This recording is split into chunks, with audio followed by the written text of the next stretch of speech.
Ano pa? Magkano po tilapia dyan? Bakit po magulo dyan? Parang may bagsakan ng tilapia. Ano pa? Asan po yun?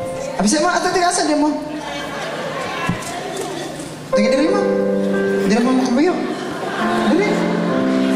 Bahay niyo to? Sensya na po.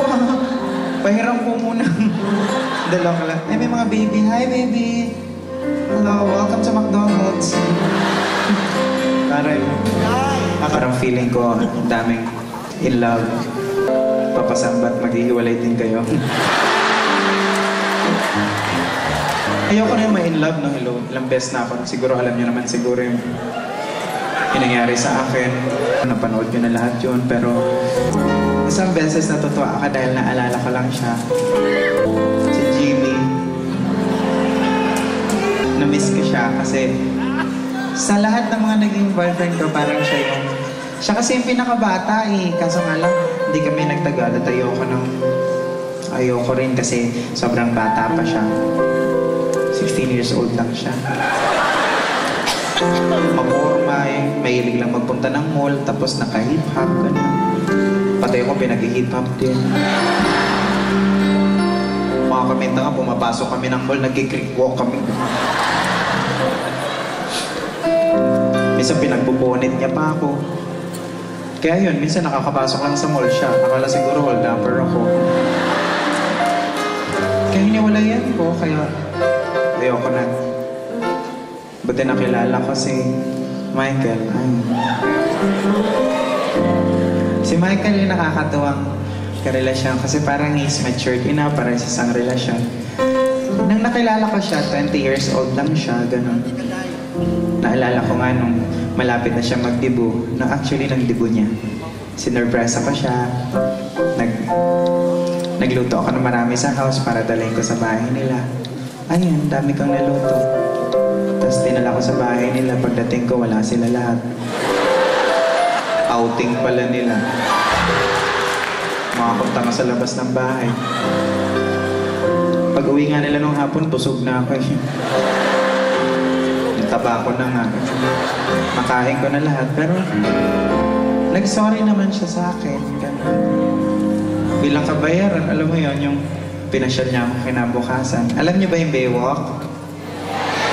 Di ba maraming ilaw doon? Ayun. Lakad-lakad kami doon. Binibilang namin. 1, 2, 3. Pagdating ng 10, wala na siya. Nililigaw niya lang pala ako. Kaya pala pilit niya ako sinisiksik sa maraming tao. Tapos bibitawan niya. Pero naabutan ko naman siya sa bahay.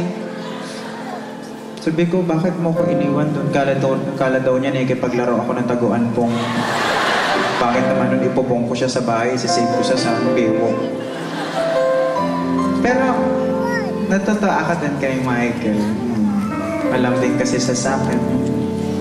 Hindi kami maglaro ng mga una, nag-ampasan-pasan kami. Tapos iniit bulaga niya kayo, iit bulaga. Nilalagyan niya ako ng unan sa mukha, kaso matagal nga lang. Gagawin niya, pag kumakawag-kawag na yung kamay ko, tatanggalin niya, bulaga. Kulay violet na. Sabi ko, naku, ganun talaga yung mga lalaki yan. Nakilala naman ako si Albert. Ayun, si Albert naman yung parang medyo maayos naman. Kaso nga lang pala, hingi. Hingi dito, hingi doon. Pero okay lang. Sabi ko, sabi ka naman sa akin na I love you. 500 muna. Binigyan ko nga ng cellphone yun. Tuwa naman siya. Tapos pati SIM card. Tapos syempre, ako yung unang makakaalam na number niya. Tinext ko siya. Sabi ko, how's your cellphone? Is it good? Sabi niya sa akin, who you? Sabi ko, ako kaya nagbigay ng cellphone mo. Ay, sorry kasi hindi pa naka-store. Kakatuwa yung pagpupunta kami ng mall. Sabi niya, para hindi ka masigipan, hindi ka mainitan. Hindi na ako sasabay sa'yo. Natuwa naman ako kasi concerned siya sa health ko. Sabi niya, basta yung pinasukan ko, sundan mo lang. Pasok siya sa Nike, ganun. Tapos paglabas niya, papasok naman ako. Hawak na ng sales lady yung paper bag, bayad na lang. Sabi niya, parang nagsasawa na raw siya kasi umaasa na lang daw siya sa akin. Parang hindi na raw siya mag-grow. Ayun, trabaho na siya. Trabaho na siya ngayon, pero hiwalay na kami. Nasa salon na siya. Bakla na rin ang loko. Siya nga yung nagupit sa akin ngayon.